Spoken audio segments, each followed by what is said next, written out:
Look at the sky. It never chose one color. The ocean didn't either. Nor the birds, nor the coral, nor the world spinning quietly in space. Everywhere you look, difference is the design.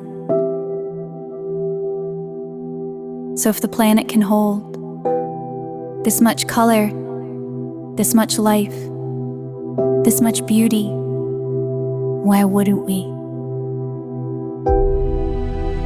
Same planet, same light, same breath.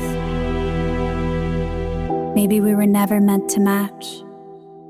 Maybe we were meant to belong.